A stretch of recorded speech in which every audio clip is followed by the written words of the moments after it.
So you've decided you're going to commit to something. Maybe it's a transformation, a program, or whatever it is. I'm excited for you. Awesome. But how do we prepare for that? For example, for us, we're running a 30-day challenge for men, for busy dads who are trying to reset, whether that be lose some weight, give up some junk food, whatever it is.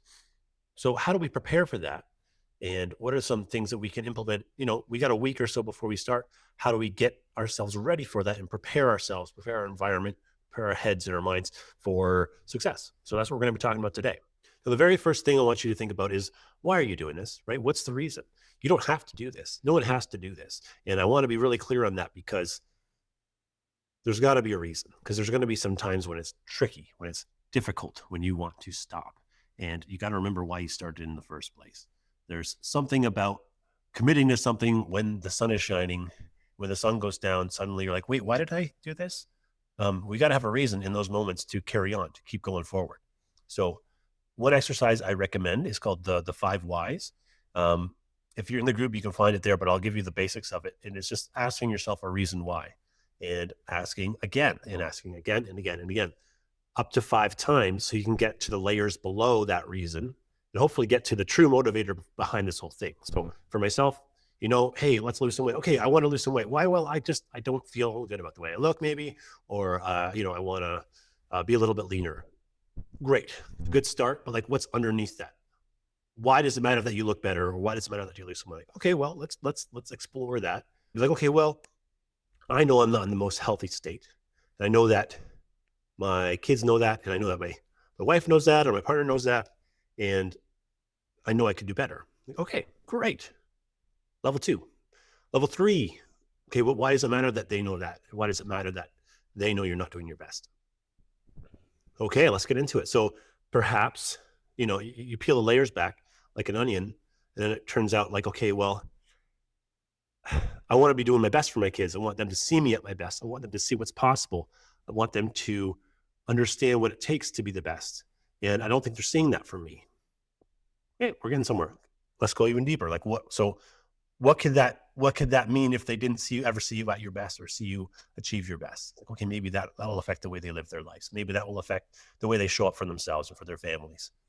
If they see me striving and achieving and doing more, they'll know that they can do that too. I'll set the example.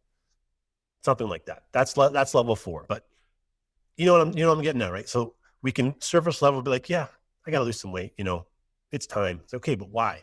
Let's dig into it. And it's not anyone's reason but yours. My reasons are going to be very personal. Your reasons are going to be very personal. One big uniting thing is that this is a group for dads. So if you can't find any reasons, then I suggest you just look at the reasons that are running around your house, your children, your spouse, whatever it is. It shouldn't be too hard to find something that's going to spark some motivation in you. So what is your reason? Start with why. Or number 2 is prepare your environment. So we're talking about physical environment here. So your house, your kitchen, whatever.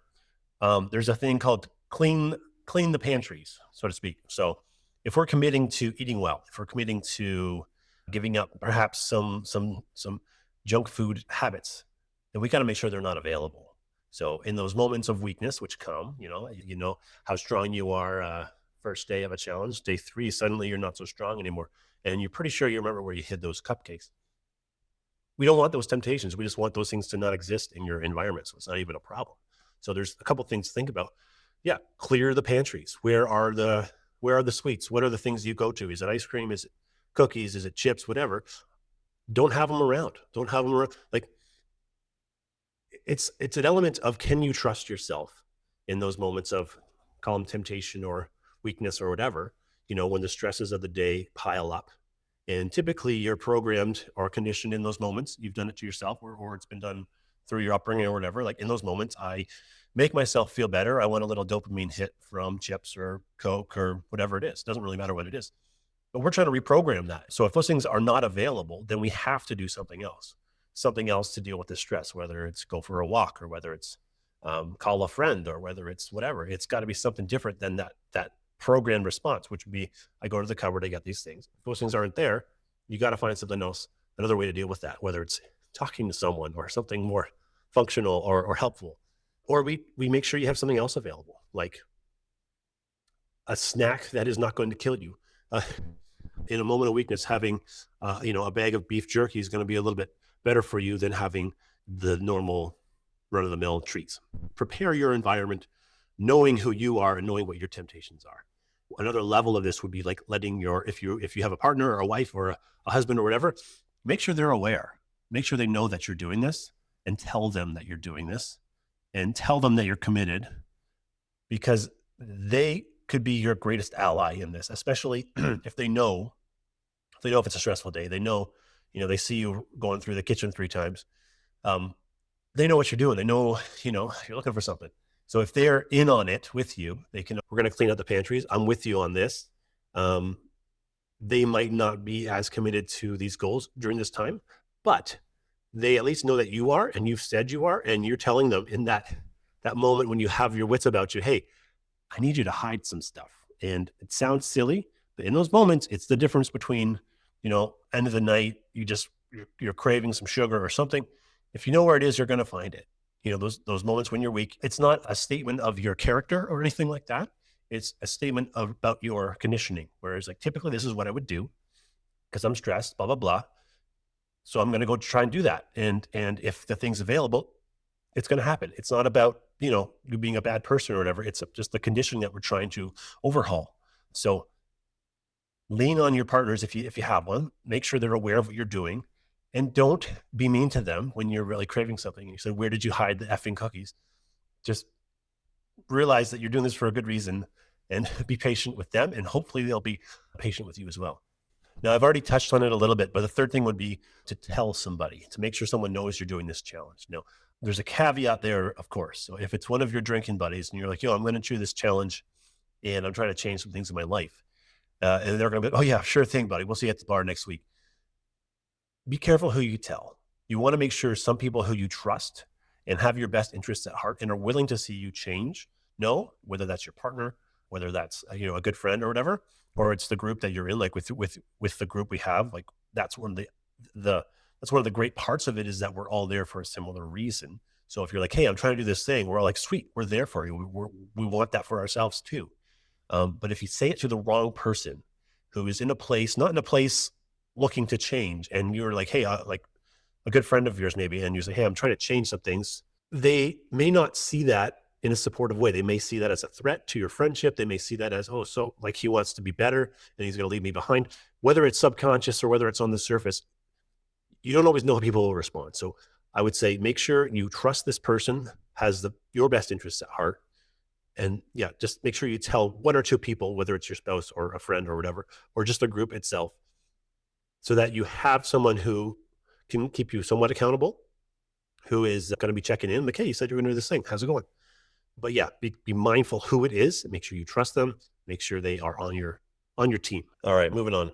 Now, another thing about the environment is, if you're going to be doing exercise in your home, make sure that environment is as set up as it can be. Most of the stuff we're going to be doing is going to be body weight related.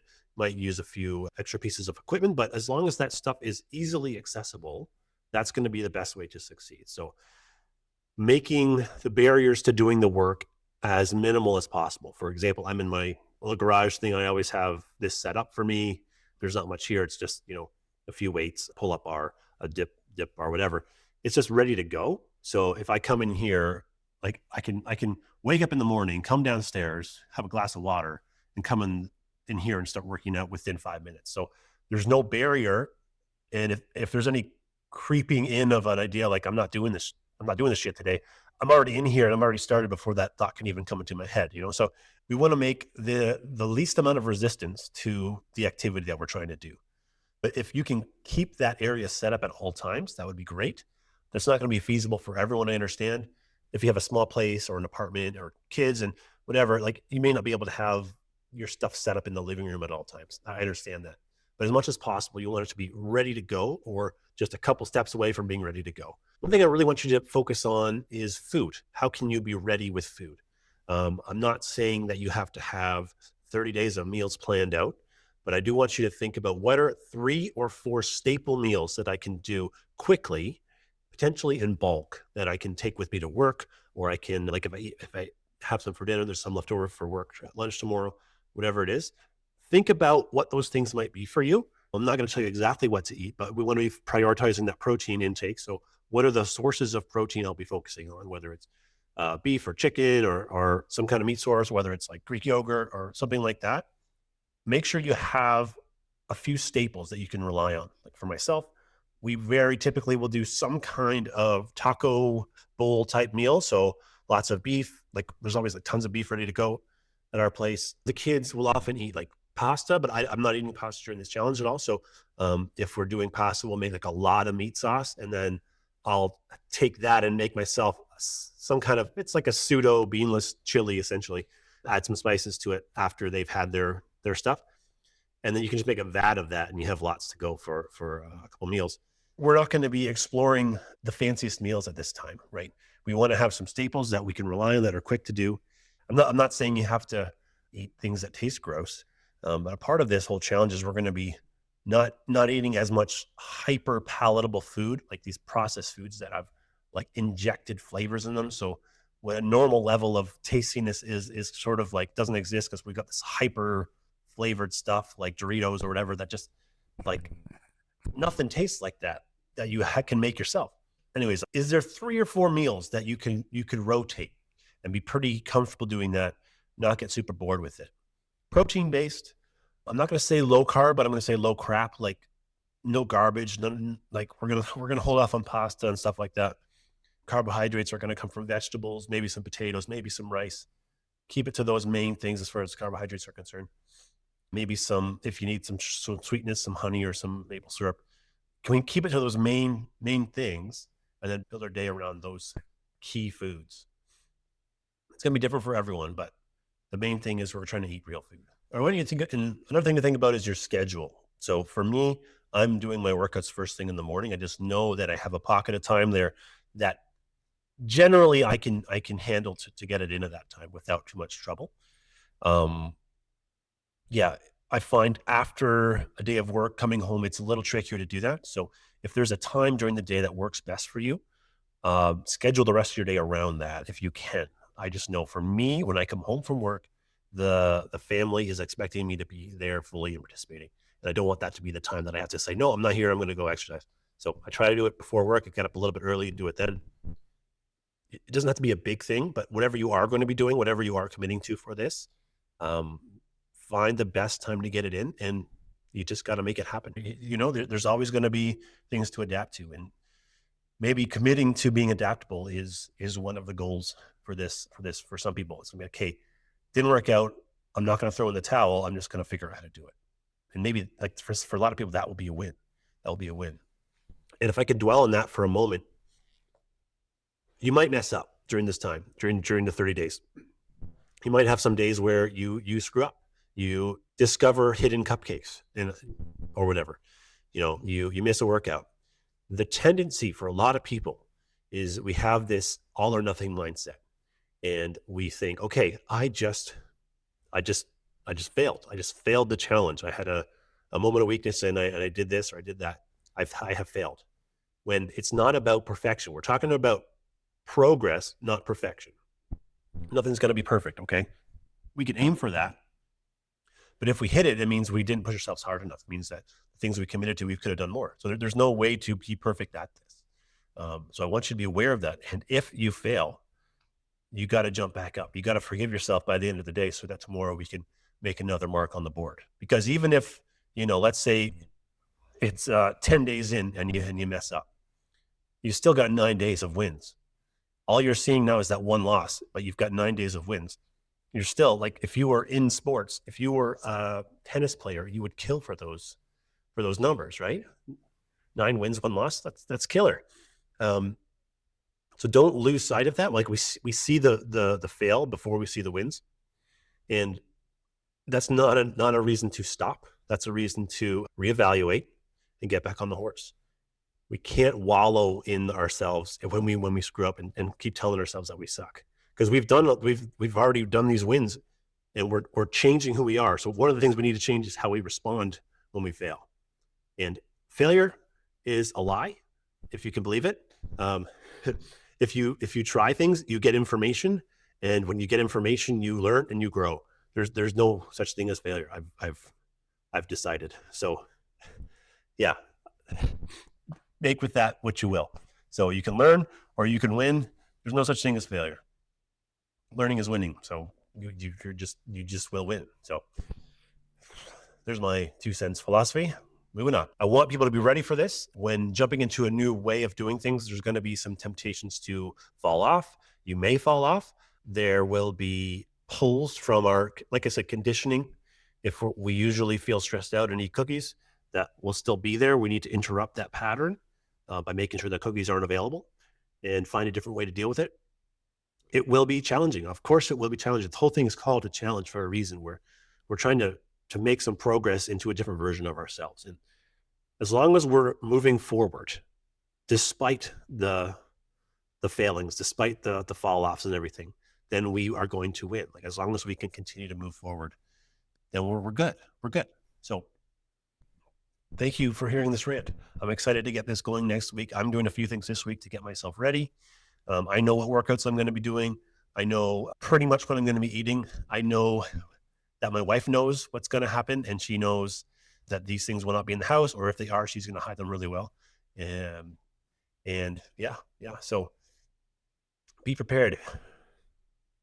If you fail to prepare, you prepare to fail. So do your best. Get out there, do it. Take some time to reflect. Take some time to think about why you're doing this in the first place. Do the 5 whys exercise. It really helps you find some clarity. You may be doing this for a 6-pack. You may be doing it for something much deeper than that. I hope you are. If you want to join, please reach out to me on Instagram or just leave a comment on this video, or just find me somewhere. I'm happy to talk about it. Yeah, we'd love to have more people in. It really makes a difference when you have a group and you're all moving in the same direction. So reach out. We'd love to have you in there. We'll get you hooked up. We'll get you on your way. So excited to get going. So cheers. Good luck. Talk to you soon.